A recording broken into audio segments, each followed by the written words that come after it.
Olá pessoal, nesse vídeo eu vou falar um pouco sobre este livro aqui, Yuval Harari, 21 lições para o século XXI. Esse aqui é um livro que foi publicado aqui pela Companhia das Letras em 2018. Bom, ele dá continuidade então à série que ele fez, né? Ele começou escrevendo Sapiens, depois Homo Deus. Ele observa que nesses dois primeiros livros ele deu uma ênfase mais histórica na evolução da humanidade e da tecnologia, e da fusão da biotecnologia com a tecnologia da informação. Nesse livro agora, o Harari vai se concentrar em algumas das lições para o tempo presente, discutindo as imperfeições da visão do mundo liberal e do sistema democrático. Os algoritmos de Big Data, segundo Harari, podem ser usados para criar ditaduras digitais, nas quais todo o poder se concentra nas mãos de uma minúscula elite, enquanto a maior parte das pessoas sofre não em virtude de exploração, mas de algo muito pior, a irrelevância. O gênero humano está perdendo a fé na narrativa liberal que dominou a política global em décadas recentes, justamente quando a fusão da biotecnologia com a tecnologia da informação nos coloca diante das maiores mudanças com que o gênero humano já se deparou. Talvez as revoltas populares do século XXI sejam dirigidas não contra uma elite econômica que explora pessoas, mas contra a elite econômica que já não precisa delas. Talvez seja uma batalha perdida. É muito mais difícil lutar contra a irrelevância do que contra a exploração. Ele dá o exemplo de 1920, em que quando um trabalhador agrícola era dispensado devido à mecanização da agricultura, ele podia conseguir emprego numa fábrica de tratores, tá? Que era da agricultura. Quer dizer, a mecanização da agricultura abriu um novo campo, que é a fabricação de tratores. Em 1980, um operário da fábrica desempregado poderia trabalhar como caixa de supermercado. Você vê que as opções já estão reduzindo aí. Essas mudanças eram possíveis porque exigiam um retreinamento limitado. Em 2050, porém, um caixa ou operário da indústria têxtil que perder seu emprego para um robô dificilmente estará apto a trabalhar como oncologista, como operador de drone, pois não terão as habilidades necessárias. Então, todas aquelas habilidades mais automáticas, mecânicas, elas vão ser feitas por robôs.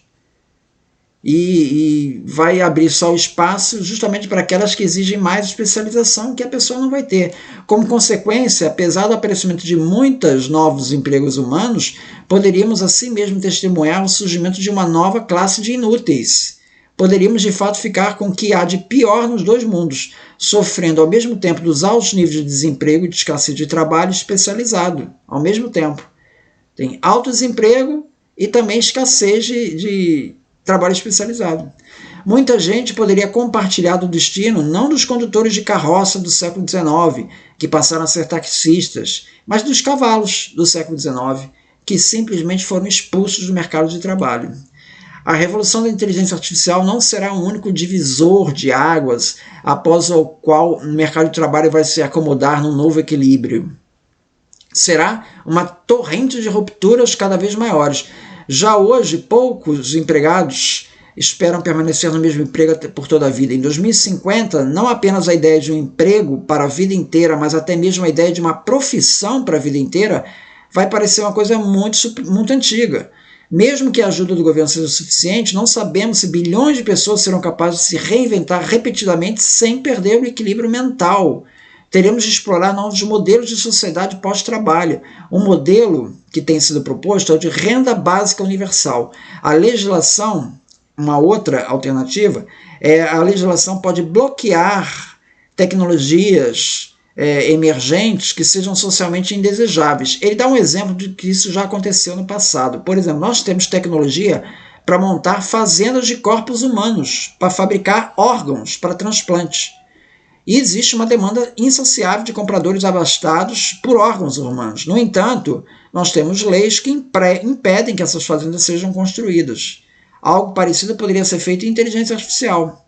Não obstante o perigo de desemprego em massa, o que deveria nos preocupar ainda mais é a transferência da autoridade de humanos para algoritmos, o que poderia destruir a fé remanescente na narrativa liberal e abrir caminho para o surgimento de ditaduras digitais.